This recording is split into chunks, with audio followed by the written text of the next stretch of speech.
What is up, y'all? We are here for episode 4 of the challenge. Another good episode. Another good one. The season is really doing its thing.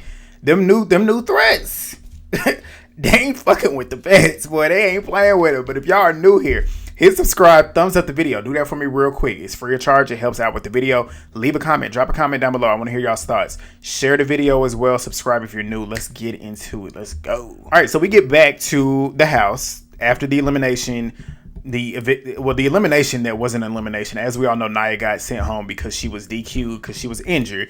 Olivia's obviously upset because Nia is a number for her in the game. And Johnny is back in the house. Like, Johnny, she literally got blood on her hands, even though we all knew she was coming for Johnny, including Johnny knew that too, because he's coming for her too. But she took a shot, and he didn't even have to come. Like, he didn't lose anything. Like, he didn't lose America. He wasn't a hangnail like they wanted him to be. She took that shot, and he's still coming back. But Bananas feels like he's going to be straight because he's performed the best out of every guy there. He has the most points, and he has Lecca as his partner right now. Lecca is one of the stronger new threats. So he feels good about his chances going into the next daily challenge. But CT's pretty much like, Johnny be forgetting the fact that there are bets here, too, that still hold some bitterness towards him, because of how he moves in the previous games. And he's already won 7 of these damn things. Like, nobody wants to keep you in the game. So we then see that Gabe, obviously, he's the hangnail. He's still frustrated because he doesn't really have an opportunity to gain any points. He's kind of like stagnant at this point. He can't really do anything. But we see CT and Ben having a conversation. And CT's pretty much talking about, like, I'm stoked. I'm stoked to have Adrian as a partner. He's excited to work with her. And Ben is happy about having Michaela as a partner. Obviously, who the fuck wouldn't? Because she's good at everything. But Ben is also enjoying CT's company. Like, he loves talking to him, even though he knows CT is a big threat in the game. He's won, 5 of these hoes? And CT is the type of person that'll knock your head out. We already know that. But we get to the next day, which also that speaks to CT's social game. CT, his social game has always been pretty strong. Like, even when he was knocking heads, he's still like, he got the women locked in, and then he scares the men to the point where they really either want to work with him or are too scared to take a shot at him. But we get to the next day. Turbo and Bananas, they sitting there talking and stuff, and Turbo lets us know that he wants to be an action movie actor, which I think he would be great at. He talks about how the last time he won, he used that money to take care of his actual family. Now he wants to win so that he can actually create his own family. But we then move to a scene, in 1 second, let me clear my throat, with Michaela, Aviv, Ashley, and Justin. They're talking about their partners and stuff. They're essentially all happy with the partners that they have. Aviv and Justin actually are really excited about working together. Aviv look good, man. I have to say it. Like, Aviv, she has not aged at all. And in my opinion, I feel like she's even prettier than she was back in the day when she was super young. And she looked good. Like, she's been keeping herself together. But we get to the daily challenge. And as we all know, America gets 2 points by default for winning the elimination, that she didn't even beat Nia in because she didn't compete. But she gets 2 points. Gabe, obviously, he's not competing because he is the hangnail, and he will face judgment for the nomination. So the game that they're playing today, the challenge that they're playing today, is called Amazed. There's 120 containers out there in the middle of the field making a maze. So they'll have several different puzzles throughout the maze, and they're going to play it in 2 heats of 7 teams. So the objective is to go in there and find a puzzle, solve the puzzle as fast as you can, get out of the maze, and the team that finishes the fastest will win overall. Now, the thing is with these puzzles, the ones that are closer to you are the harder ones. The ones that are farther away are the easier ones. So it's like, do you really want to waste your time getting deeper into the maze to go get an easy one, or do you want to try and get the one that's harder and get out quicker? Me personally, I probably would go into the maze and get the easier one, because if it's a harder puzzle, like, who's to say that they won't struggle with it? You get up in there and sprint in there and get the shit done, and then sprint out, you're gonna be straight. But we'll get to it. So they play in 2 heats. They had a 45-minute time limit too. Like I said, the fastest team to finish wins. If you don't finish within the time limit, you get disqualified. So they begin. The puzzles are Sudoku puzzles. So essentially, I'm just going to run through the placements. Olivia and Yeremi and CT and Adrian, they finished first in terms of getting their puzzle corrected. Now it's the sprint to get back out of the maze. Olivia and Yeremi were essentially finished first, but they got lost in the maze. CT and Adrian ended up getting out first, but Yeremi and Olivia were right behind them, and they almost could have got them, but that's what happens when you fuck up. But CT and Adrian, they finished first, so they're in first place. Olivia and Yeremi were second. Leroy and Taylor were third. Anissa and Will were fourth. Derrick, Cancun, and Izzy were fifth. Leo and Ashley were struggling out there, but they finished sixth, and Aviv and Justin were seventh in this heat. The second heat, Michaela and Ben and Sydney and Turbo were essentially the two fastest teams in this particular heat. Michaela and Ben won. You already know I'm happy because it's Michaela. Sydney and Turbo were second. Derrick, Kosinski, and D were third. Nani and Jake were fourth. America and Theo. No, I'm lying. Nani and Jake, America and Theo, Lekka and Bananas, and Cara and Cedric timed out. They didn't even finish. And of course, Bananas is sitting there blaming Lekka because apparently I guess she had threw some numbers or threw some shit down that he claims was the reason as to why they fucked up and lost. Y'all just finished filming the Big Brother recap. That's why I can't talk. But the winners of each heat were Michaela and Ben and CT and Adrian. So we know the winner is coming from those two. And guess who won? My girl, Michaela. Michaela and Ben have won this daily challenge. So they get to vote on who, you know who. So they go out on the town as normal. Bananas, he's in uncharted territory because Bananas was last. Him and Lekka, I forgot to say that. Him and Lekka were last overall. So he's automatically going into that elimination. So, I forgot to mention that too. Olivia and Izzy's reactions when they found out that he was last.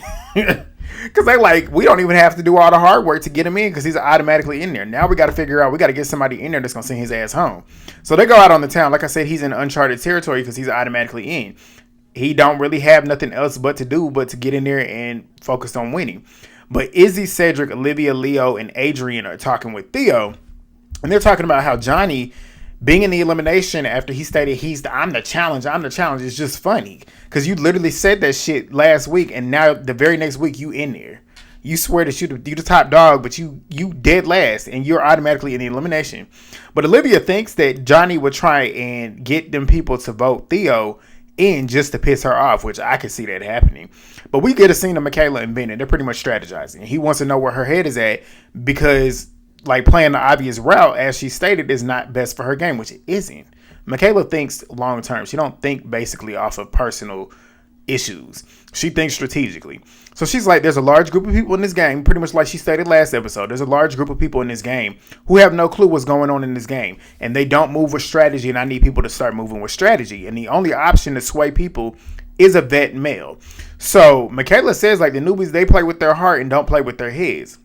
But she states, too, that she needs to know today by these people if they're willing to vote for somebody else outside of who Olivia wants them to vote for, which obviously is going to make the decision for her, because if they're not going to vote the way that she needs them to vote, I'm not sticking my neck out there and getting blood on my hands that I don't need if y'all going to vote another way, and it's not going to work my way anyways. But Ben is starting to think that he needs to keep his cards closer to his chest because he feels like that's the best way to deal with Michaela, because he realizes now you're not going to be able to run game on Michaela because Michaela is not one of the ones that's going to fold. Michaela's going to do what she wants to do at the end of the day if it's best for her game. But Aviv, she's talking with Bananas, Olivia. No, but I think Derrick was over there too. But they're talking about how Olivia and Theo are nervous because they know that Michaela essentially would be the one to throw Theo down there. Michaela don't give a fuck about what they got going on over there. And Aviv is like, Johnny's the only person who she knows 100% in this game has her back and she has his. And she says, like, we haven't really seen Gabe perform. Like, if it's not a physical elimination, he might be the best person for us to throw against Johnny. You saying that now. But Cedric joins Michaela and Ben, and she's sitting there telling him how Ben pretty much stated that Cedric is one of the smartest ones in there, which I do think so too. And of course, he's flattered by it. But Michaela states, like, I'm curious on where the new threats are in terms of their head in this game. Are y'all gung-ho about throwing Gabe in there? And Ben was like, he's pissed off a lot of vets. So, I mean, essentially that's what it's going to be. And Michaela was like, if there's another option, I'm interested in hearing it. Basically, like, tell me somebody else besides the obvious one. Like, let's see if you're actually interested in taking a shot that I will be willing to do as well. So Cedric is like, I mean, I know if I give a name, it could spread. And obviously it would get back to him and he would be a target. He's telling us that. But he states essentially he wants to keep it playing cute. Like, everybody's thinking Cedric's the cute one. And I just want to keep making sure that ain't nobody really fucking with me right now. I'm going to ride this game to the end. Pretty much play this smooth social game. Everybody thinks I'm cute. I'm untouchable. I ain't going to put no target on my back. Which I don't blame him. I don't.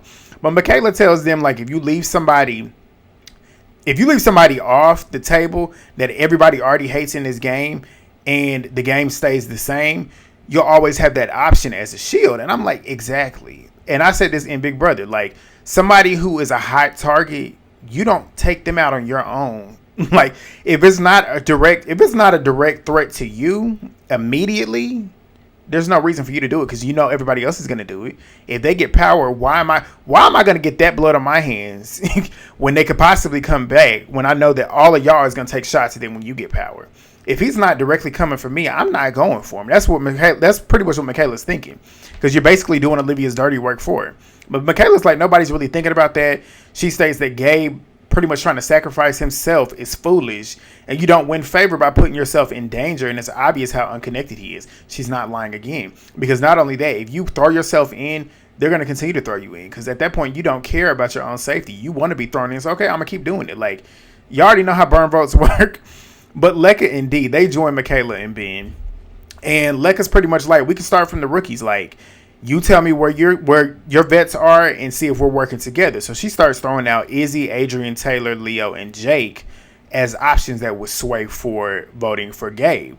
And Michaela's like, so Leo talked all that stuff about pretty much like not letting the vets pick off all the rookies just for him to actually vote for a rookie. That's pretty much what she was saying. But Michaela's trying to figure out if it's a move that she even needs to make at this point, because essentially it would either be a stupid move by her just getting that blood on her hands for no reason, because it would essentially be a waste of power, because they're not going to vote her way. They're going to all vote Gabe in. So at this point, why would I just take a shot at somebody else when I already know I'm going to get outnumbered? Which, I mean, duh, like, it makes sense. But we get to the next day. Bananas is sitting there talking to Derrick, Kosinski, Aviv, and D about pretty much stating, like, I feel like the people who don't hang out a lot were up everybody else's ass because they see the power shift. Like how Olivia's crew didn't have power because Michaela had power. So they're starting to kind of like kiss up to her essentially. But Michaela and Ben, they have one last conversation, and she pretty much states like, it doesn't make sense for me to pull the trigger right now because I'm not competing with the men. Like, this is a men's eliminations day. I'm not going to make the decision. It's better for those directly benefiting to do that themselves, taking out Bananas. So Ben is like, I mean, she's sitting here stating at the club that she wanted to make a big move and take a big swing, but now she's putting it on me. I mean, duh, because at this point, why would she take a shot when she already knows she's going to be outnumbered? But Michaela pretty much tells him, like, I've decided to let you take the lead because no matter what they do, they're going to vote Gabe in. So, like, I mean, I just want my hands to be clean. That's pretty much what she stated. But we get to the deliberation. This was the easiest one so far. Michaela and Ben, they choose to they choose to send Derrick, Cancun, and Izzy to go up against Gabe Derrick's Cancun, essentially, to go up against Gabe for the vote. So, Ben pretty much states that I feel like this shouldn't come back on us because I feel like Derrick is not going to be that much of an impact because I pretty much already explained to him prior to the nomination, before we made the decision, that we were going to pretty much throw you in. And the flashback shows that he pretty much said like, nobody's going to vote for you. Like, essentially, nobody's going to vote for you to go in against him. Everybody will choose Gabe, which literally happened. And Michaela was like, Derrick Cancun is most protected. Like, essentially, if we're going to throw somebody down there to get no blood on our hands, he would be the one because all the women here would never vote him out. Like, we could choose any day to put him down and all the women would literally vote to make sure that he's not in the elimination, which is true. But the vote, it was unanimous for Gabe. Like, nobody voted for Derrick. So Olivia's obviously happy that Gabe is going against Johnny because the matchup is a perfect matchup. When you look at it on paper for Olivia, yeah. If it's something physical, Gabe probably is going to take Johnny out. We'll get to it.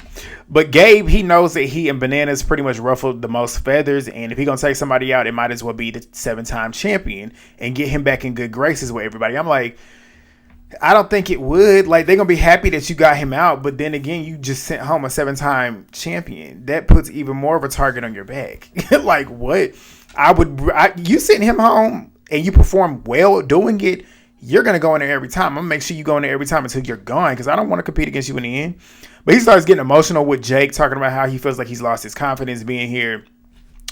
All of his professional athletics that he's had in the past, he starts talking about that. But Jake is pretty much pepping him up to go into the elimination. So we get to the elimination. And this elimination I actually enjoyed. I really love this one. I hope they make this one a staple. I could actually watch this one a couple times because I thought it was going to be more physical before he really finished. Well, actually, I thought it was going to be more physical until I watched it be played. Like, hearing the instructions, I was like, okay, how's it going to go? but then watching it is more strategic than anything. But it's a giant curved wall in the middle of the arena. There's 3 ropes going through the wall. On one side, there are 3 tokens and 3 goalposts for each lane. The other side is just the rest of the ropes. So essentially, you're going to be playing offense and defense. One player's on the other side of the wall, the other's on the other. The one that's on the side with the token and the goals, your objective is to get that token and get them tokens in that goalpost, while the other person on the other end, on the defensive end, is pulling those ropes, trying to pull you back to make sure that you don't get it in time. And you have to get it in. I don't think there was a time limit. Was there a time limit? I don't think I wrote it down. Essentially, you got to do it the fastest. Basically, the person that finishes the fastest wins. So they begin. Johnny was first. And this is where I saw, I'm like, it's a game of strategy, because you could get pulled by the rope, but you can unhook yourself and go to another one. Now, with you doing that, because everybody was being quiet. Everybody was being quiet. So at that point, it makes it even harder for you, because if people were screaming and stuff, it could throw somebody off because they can't hear the movement. So that's the thing. You got to be smart. You got to be meticulous with when you're moving, how you're moving, because you don't want to give too much on this side and then think, okay, well, I come over here and pull this one so I can make sure that he's. So you basically just want to play a more strategic game. Johnny being first, I feel like really set him back, because, I mean, Gabe pretty much got to see what he can do, basically. So Bananas, it took him 11 minutes and 33 seconds to finish. Gabe kicked his ass, boy. 2 minutes and 1 second. I said, ha! You gone. Gone, Bananas. And, of course, he turned up. Gabe is turned up because he finally won. He got to prove himself, and he got to compete, which, you know, that was a big thing for him, because he was losing confidence, and he just beat a 7-time champion. Not only did he beat the fuck out of him. Like, that was what? 11, that's 9 minutes. He beat him 9 minutes faster than what Johnny finished. Like, he killed Johnny. Like, tore him up. Bananas is eliminated early. Ha! Them new threats ain't playing. Olivia got his ass. Got him. But Gabe is turned up. Like I said, he is back. We get the new partners for next episode. Ben and Olivia are partnered together. Michaela and Jake are. CT and Sydney, that's a strong team. Adrian and Turbo. Yeremi and Ashley, that's a strong team. Leroy and America. Taylor and Theo. Will and Aviv. Anissa and Cedric. Derrick, Cancun and D. Izzy and Derrick Kosinski, that's a strong team. Leo and Cara, Justin and Nani, and Lekka and Gabe, that's a strong team. But that's a rookie team. That's the first rookie team. New threats actually partnered together. That's a big dog team. When you look at them physically, watch out. But Lekka knows that's going to put a target on them because they're the first rookie pair, and that's the easiest one to throw in. But that was it, y'all. Y'all let me know what y'all think down below. Thumbs up the video. Drop y'all's comments down below. Share the video. Subscribe if you're new. And I will see y'all next week. Peace.